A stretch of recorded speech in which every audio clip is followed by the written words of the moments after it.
এই যে কারণে অকারণে রাস্তাঘাট বন্ধ করে নানা রকমের আন্দোলন হচ্ছে, এটা কি সরকার জনদুর্ভোগ হচ্ছে? এটা কি সরকারকে অস্থিতিশীল করার জন্য এটা হচ্ছে কিনা মনে হয়?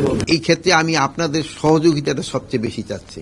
যে আপনি একটা সত্যি কথা বলছেন প্রথমেই, যে কারণে অকারণে এই যে বিভিন্ন রাস্তাঘাট বন্ধ করছে, এটা যদি আপনারা ভালোভাবে প্রচার করেন সেই সময় কিন্তু জনগণে অতিষ্ঠ হয়ে যাবে। এখনই কিন্তু জনগণ অতিষ্ঠ, যে কোন এই যে কারণ অকারণেই তারা রাস্তাঘাট, এই যে গতকালকে দেখবেন এই গ্রামীণ ফোনের হেড অফিস দেয়া 12টা পর্যন্ত বন্ধ করে রাখছে।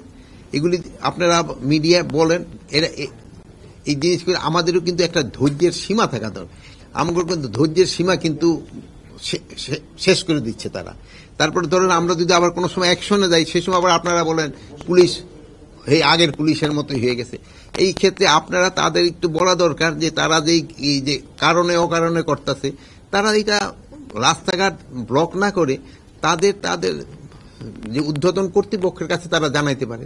যেমন ছাত্রদের ক্ষেত্রে তারা তাদের ঊর্ধ্বতন কর্তৃপক্ষ জানাইতে পারে। তারপরে যদি তারা কোনো করতে চায়, তাদের স্কুলের মাঠ আছে, কলেজের মাঠ আছে, ওখানে তারা বলতে পারে। বাট জনগণের দুর্ভোগ সৃষ্টি করে যেন না করে এটা করবেন। কিন্তু সবারই কিন্তু একটা ধৈর্য আছে, মানে এক সময় কিন্তু সবাই ধৈর্যের বাঁধও কিন্তু ভেঙে যায়। জনগণের কিন্তু ধৈর্যের বাঁধ ভেঙে যাবে। এই সময় দেখবেন যে জনগণের কিন্তু তাদের ক্ষেত্রে অন্য রকমের ব্যবস্থা নেওয়ার চেষ্টা করে।